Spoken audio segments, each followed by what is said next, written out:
ॐ भद्रं कर्णेभिः शृणुयाम देवा भद्रं पश्येमाक्षभिर्यजत्राः स्थिरैरङ्गैस्तुष्ट्वागुंसस्तनूभिर्व्यसेमहि देवहितं जदायुः। ॐ शान्तिः शान्तिः शान्तिः। श्रीगुरुचरणकमलेभ्यो नमः। मातृपितृचरणकमलेभ्यो नमः। ओम श्री गणेशाय नमः। गौर्यै नमः। नंदीश्वराय नमः। वीरभद्राय नमः। स्वामी कार्तिकेय नमः। कुबेराय नमः। कीर्तिमुखाय नमः। अनंताय नमः। बाणासुराय नमः। अंधकासुराय नमः। शिवस्य सर्वेभ्यो गणेभ्यो नमो नमः। सर्वेभ्यो ग्रहेभ्यो नमः। सर्वेभ्यो देवेभ्यो नमः। सर्वेभ्यो पितृभ्यो नमः। भगवते साम्ब सदाशिवाय नमः। बोलिए शंकर भगवान की जय। दुर्गा माता की जय। बोलिए शिव पुराण की जय। वेद व्यास जी महाराज की जय हो। तो शिव पुराण के महात्म्य के दूसरे अध्याय में जो शिव पुराण के श्रवण मात्र से देवराज को शिवलोक की प्राप्ति की कथा आई, उस कथा को सुनकर के शौनक जी बड़े प्रसन्न हुए। शौनक जी कहते हैं कि इस कथा को सुनकर के मेरा मन आनंद में निमग्न हो गया। ऐसी कथा कि जिसके सुनने मात्र से पापों की निवृत्ति, और इतना ही नहीं, शिवलोक की प्राप्ति हो जाती है। हे प्रभु, ऐसी ऐसी तो और भी कथा सुनने की मेरी इच्छा है, कोई और कथा मुझे सुनाइए। तो सूत जी कहते हैं कि शौनक जी सुनो, मैं आपके सामने गोपनीय कथा वस्तु का भी वर्णन करूंगा। इस समुद्र के निकटवर्ती प्रदेश में एक वास्कल नामक ग्राम है, जहां वैदिक धर्म से विमुख महापापी द्विज निवास करते हैं। कहा कि ऐसे द्विज निवास करते हैं जिन्होंने अपने धर्म को छोड़ दिया है। जो भी धर्म के मार्ग हैं उनको छोड़ दिया। और जब मनुष्य धर्म के मार्ग पर नहीं चलेगा तो अधर्म के मार्ग पर चलने के लिए विवश हो जाता है, उसे अधर्म के मार्ग पर चलना ही पड़ता है। और कैसे पापी लोग हैं, जितने भी धर्म में, धर्मशास्त्रों में पाप बताए हैं और असत कर्म बताए हैं, वो सब वहां के लोग करते हैं। जैसे पर स्त्री गमन, कुटिल वृत्तियों को रखना, घातक शस्त्रों को रखना, हिंसा करना, खल दोष्ट, हर एक प्रकार के प्राणी जो अपने धर्म से विमुख हैं, सदा कुकर्म में लगे रहते हैं। जहां द्विज ऐसे हैं तो अन्य वर्णों की तो बात ही क्या। और वहां जो स्त्रियां हैं वो भी कुटिल स्वभाव की हैं, स्वेच्छाचारिणी हैं, पापासक्त, कुत्सित विचार वाली और व्यभिचारिणीय हैं, और सद्व्यवहार से, सदाचार से सर्वदा शून्य रहती हैं। तो ऐसा वो स्थान है। और ऐसे कुजनों के निवास स्थान पर वास्कल नाम उस ग्राम में कोई बिंदुक नामधारी ब्राह्मण रहता था। एक ब्राह्मण था जिसका नाम था बिंदु। वो बिंदुक नामधारी ब्राह्मण जो है दुरात्मा था, महापापी था। बताया कि यद्यपि उसकी स्त्री बड़ी सुंदर थी, लेकिन फिर भी वो कुमार्ग पर ही चलता था, वेश्यागामी हो गया था। अब उसकी पत्नी ने बहुत समय तक अपने पर संयम रखा, लेकिन जब पति में सुधार नहीं आया तो उसके प्रभाव से उसकी पत्नी, जिसका नाम चंचुला था, वो भी धर्म मार्ग पर न चल सकी और संसर्ग के प्रभाव से कुमार्ग पर चल पड़ी, चरित्रहीन हो गई, दुराचार करने लगी, व्यभिचारिणी हो गई। और कुछ दिनों के पश्चात जब बिंदु को यह पता लगा, ये बात ज्ञात हुई, तो उसने भी उसे उस मार्ग से हटाने की अपेक्षा क्या किया, कुछ पैसे के लोभ में उसे उस कुमार्ग पर चलने की स्वतंत्रता दे दी कि तू इस कुमार्ग पर चलती है और तुझे जो पुरुष मिलते हैं उनसे कुछ धन लेकर के मुझको दे दिया कर। बस दोनों कुमार्गगामी हो गए, दुराचार में आसक्त हो गए। और जैसा कि समय का विधान है,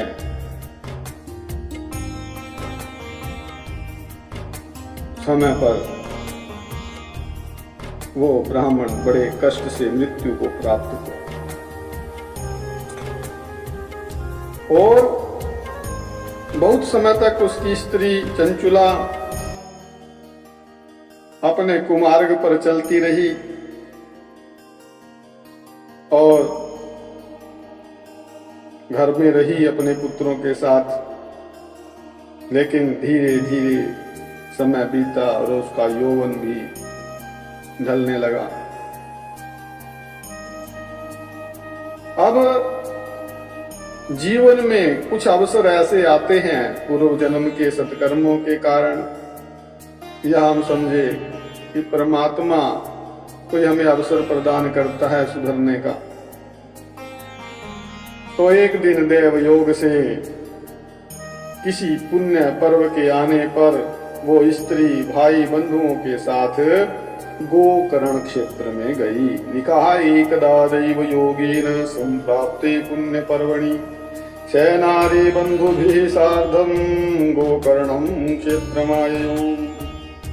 गोकर्ण क्षेत्र में गई और तीर्थ यात्रियों के संग से उसने भी उस समय जाकर के किसी तीर्थ में स्नान कर लिया, किसी तीर्थ के जल में स्नान किया। अब स्नान करने से कुछ तो बुद्धि में सुधार हुआ और फिर भी वो मेला देखने की दृष्टि से बंधुजनों के साथ यत्र तत्र घूमती घामती किसी देव मंदिर में पहुंची। अब उस देव मंदिर में किसी ब्राह्मण के मुख से उसने भगवान शिव की कथा सुनी। भगवान शिव की परम पवित्र मंगलकारिणी उत्तम पौराणिक कथा उसने सुनी। और उस समय वो ब्राह्मण कह रहे थे कि किस प्रकार किए हुए पापों का फल आगे भोगना पड़ता है। यमलोक में कैसे पापी लोग जाते हैं और अपने पापों का फल भोगते हैं। और प्रसंग यही था कि जो व्यभिचारी लोग होते हैं, व्यभिचारिणी स्त्रियां होती हैं, उनके साथ वहां क्या होता है। सार यह है कि वो ब्राह्मण बता रहे थे सिद्धांत, किस संसार में जिन शरीर के अंगों से कुकर्म किया जाता है उन्हीं अंगों को यमदूतों के द्वारा वहां अनेक प्रकार से पीड़ित किया जाता है, अनेक प्रकार के दुख दिए जाते हैं, ताड़ना दी जाती है। तो जब उन कृत्यों के बारे में बताया कि वहां किस प्रकार से दंड मिलता है, तो वो घबरा गई चंचुला, उसका हृदय व्याकुल हो गया क्यों हो, मैंने तो इतने पाप किए। कांपने लगी, मेरा क्या होगा। देखिए, मनुष्य देखा देखी कुछ समय के सुख के लिए कुकर्म कर लेता है, लेकिन कब यदि वो शास्त्रों से दूर रहे, यदि वो अपने धर्म शास्त्रों से जुड़ा रहे, सत्संग से जुड़ा रहे, तो उसे पहले ही ज्ञान होता है कि कुकर्मों का, बुरे कर्मों का क्या फल होता है, इसलिए वो बुरे कर्मों से तो बचा ही रहता है और सत्संग के प्रभाव से उन्नति भी करता रहता है।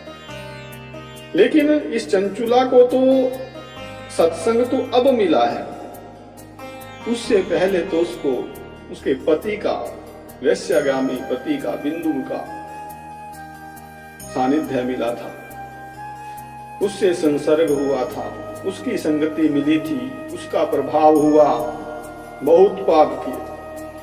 अब कुछ क्षण के लिए ही जब ये उसको सत्संग मिला, शिव पुराण की कथा कहने वाले उस ब्राह्मण का संसर्ग मिला, शिव पुराण का संसर्ग मिला, तो उसी समय उसकी बुद्धि में सुधार हो गया और वो अपने कर्मों के बारे में सोचने लगी कि मैंने अपना सारा जीवन कैसे बिता दिया, अब क्या होगा मेरे साथ। मैं तो मूढ़ बुद्धि हूं, मैंने कामांध होकर के अपनी संपूर्ण युवा अवस्था व्यभिचार में बिता दी। पश्चाताप है और आज वैराग्य रस से ओत प्रोत आपके इस प्रवचन को सुना, मुझे बड़ा भय लग रहा है। कथा के बाद डर करके वो जो चंचुला है उस ब्राह्मण से मिली एकांत में और फिर उसको ये बातें कह रही हैं कि महाराज आपकी कथा सुन करके मुझे बड़ा भय लग रहा है, मैं कांप उठी हूं अंदर से, मुझे इस संसार से अब वैराग्य सा हो गया है, मुझ मूढ़ वाली पापनी को धिक्कार है, मैं सर्वथा निंदा के योग्य हूं, कुत्सित विषयों में मैं फंसी हुई हूं और अपने धर्म से विमुख हो गई हूं।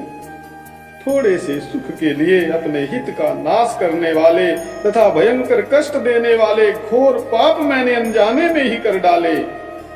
हाय, ना जाने किस घोर कष्टदायक दुर्गति में मुझे पड़ना पड़ेगा और वहां कौन बुद्धिमान पुरुष कुमार्ग में मन लगाने वाली मुझ पापिनी का साथ देगा।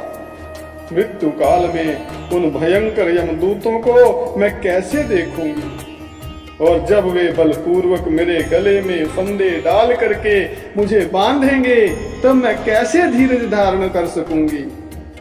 नरक में जब मेरे शरीर के टुकड़े टुकड़े किए जाएंगे उस समय विशेष दुख देने वाली उस महायातना को मैं वहां कैसे सहूंगी।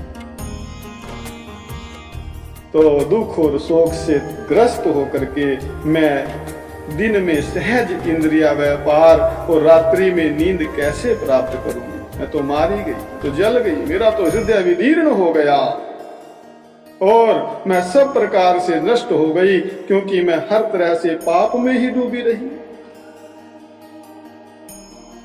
तो कैसे मेरा कल्याण होगा। और भी बहुत कहा कि गंगा स्नान करने पर भी मेरे घोर पापों की शुद्धि संभव नहीं दिखती है, क्या करूं, कहां जाऊं, कौन संसार मेरी रक्षा करेगा। और फिर उसने कहा कि त्वमेव मे गुरुर्ब्रह्मस्त्वं माता त्वं पितासि च उद्धरोद्धर माम दीनां त्वामेव शरणं गता। कि हे ब्राह्मण, आप ही मेरे गुरु हैं, आप ही मेरी माता और आप ही पिता हैं। आपकी शरण में आई मुझ दीन अबला का उद्धार कीजिए, उद्धार कीजिए। और इस प्रकार वो चंचुला जो है उन ब्राह्मण के शरणागत हो गई। तो मनुष्य जब भी अपने कर्मों के कारण विषाद की, दुख की स्थिति में आए तो उसे यदि किसी प्रबुद्ध पुरुष का सहारा मिल जाए, आश्रय मिल जाए और वो उसको अपना गुरु मान ले, शरणागति प्राप्त कर ले, तो उसका किस प्रकार से उद्धार हो जाता है, ये कथा चंचुला की है। ये चंचुला के इस चरित्र से हमें ज्ञात होता है। तो तीसरे अध्याय में वो चंचुला जो है अपने कर्मों के प्रति ग्लानि करती है और उस ब्राह्मण के शरणागत हो जाती है कि महाराज आप ही मुझे कोई रास्ता दिखा दीजिए। अब चौथे अध्याय में चंचुला उस ब्राह्मण से किस प्रकार से प्रार्थना करती है और किस प्रकार कृपा करके पूरा शिव पुराण जो है वो ब्राह्मण उस चंचुला को सुनाते हैं, इस विषय पर प्रकाश डाला जाएगा। अब यहीं पर तीसरे अध्याय को विश्राम देते हैं। बोलिए शंकर भगवान की जय हो। सर्वे भवन्तु सुखिनः, सर्वे सन्तु निरामया, सर्वे भद्राणि पश्यन्तु, मा कश्चित् दुःखभाग् भवेत्। ॐ शान्तिः शान्तिः शान्तिः।